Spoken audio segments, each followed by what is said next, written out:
हाँ बच्चों, तो अभी हमने जो ग्लूकोज का जो ओपन चेन स्ट्रक्चर किया था, एक ना फिशर नाम का एक साइंटिस्ट था।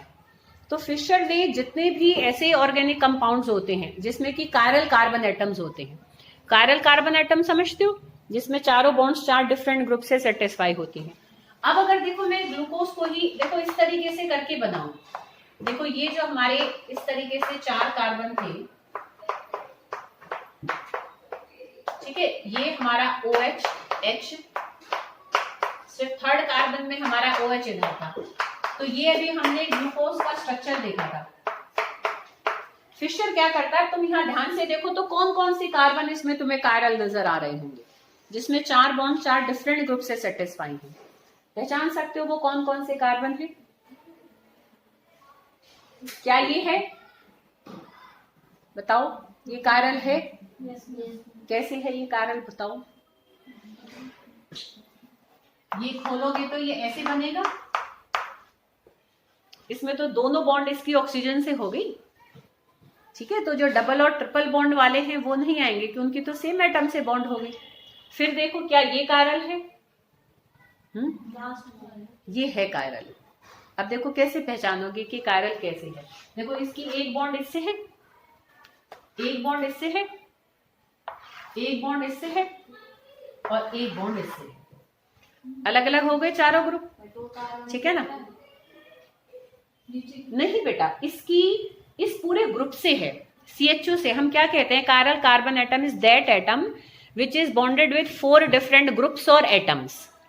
भाई ये खाली C नहीं है, ये है एटम, ये है ना एटम। ये देखो पूरा OH ग्रुप है, ये पूरा CHO ग्रुप है। भाई इसमें खाली कार्बन तो नहीं है बेटा, वो तो रोल प्ले नहीं कर रहा। यहाँ पूरा CHO मिलकर अपना एक वर्क कर रहा है इस कंपाउंड के अंदर। तो हम इस कार्बन की बॉन्डिंग इस पूरे CHO ग्रुप से है और एक बॉन्डिंग इसकी इस पूरे स्ट्रक्चर से हम शो करेंगे। भाई पूरा आपस में बंधे पड़े हैं ना सारे, समझ रहे बेटा? ऐसे ही इस कार्बन को भी तुम देखोगे, ये भी कायरल है, ठीक है। एक OH, एक H, ये एक अलग ग्रुप है और ये वाला पूरा एक अलग ग्रुप है। समझ में आ रही बेटा ये बात? ऐसे ही देखो, ये भी हमारा कायरल है, ये भी कायरल है। क्या ये कायरल है? ये देखो, ये क्यों नहीं है कायरल? 2 H है क्योंकि, ठीक है ना। तो वो अब वो दोनों बॉन्ड सेम है, सिंगल बॉन्ड सेम एटम से बिल्कुल बनी हुई है। समझ में आ रही बेटा बात? तो इसमें तुम ध्यान से देखो तो कायरल कार्बन एटम को ना बेटा हम ऐसे स्टार लगाकर रिप्रेजेंट कर देते हैं, ठीक है।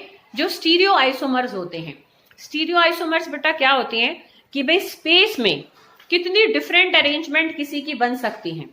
अब तुम देखो कि अब अगर मैं H को OH, OH को H इधर इधर इनको घुमा दूं कि देखो एक स्ट्रक्चर ऐसा भी हो, एक में ये OH भी इधर आ जाए, एक में इसको OH को इधर कर दो, इसको इधर कर दो। तुम सोचो कि सिंपल खाली C6H12O6 को लेते हुए और CHO ग्रुप के रहते हुए भी हम बहुत सारी डिफरेंट अरेंजमेंट्स बन सकती हैं, बन सकती है ना बेटा। तो एक फॉर्मूला होता है बेटा हमारा कि 2 की पावर x करके होता है। x होता है number of chiral carbon atoms in A structure, कि किसी स्ट्रक्चर में कितने कायरल कार्बन एटम हैं, उस हिसाब से उसमें उतनी डिफरेंट अरेंजमेंट्स बन सकती हैं। अब 2 की पावर यहाँ पर हमारी क्या हो जाएगी? 4। तो अगर हम बनाने बैठे तो 16 डिफरेंट यहाँ पर स्टीरियो आइसोमर्स इस फॉर्मूला के एल्डिहाइड ग्रुप को रखते हुए हम बना सकते हैं।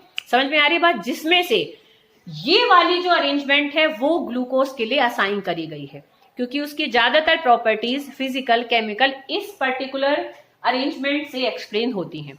तो this is the structure, open chain structure given for total different 16 different possibilities में से हमारा क्या है, ये वाली possibility is given for glucose.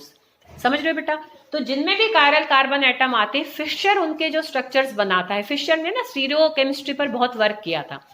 तो फिशर कायरल कार्बन एटम को ना एक क्रॉस से रिप्रेजेंट करता है हमेशा, एक प्लस का साइन हम बनाएंगे, वो C नहीं शो करता। तो अब मैं इसकी फिशर प्रोजेक्शन बनाऊंगी। फिशर के जो स्ट्रक्चर्स होते हैं ना उनको फिशर प्रोजेक्शंस कहते हैं, जिसमें कि वो कायरल कार्बन एटम को कभी शो नहीं करता, एक क्रॉस से दिखाता है।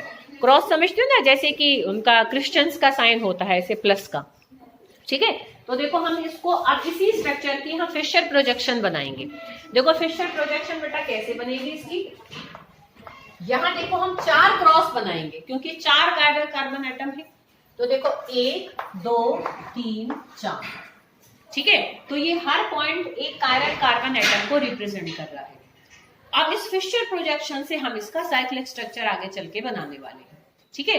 कुछ नहीं है, इसी को ऐसे मतलब सब चीज यहीं से निकलेंगी। तो ये आता है तो हम सारे आगे तक के कर लेंगे स्ट्रक्चर्स। तो यहाँ ऊपर हम सिंपल ऐसे CHO लिख सकते हैं क्योंकि ये कोई कायरल नहीं है। अब यहाँ OH लगा दो, इधर H, थर्ड पर अलग लगाएंगे बस हम।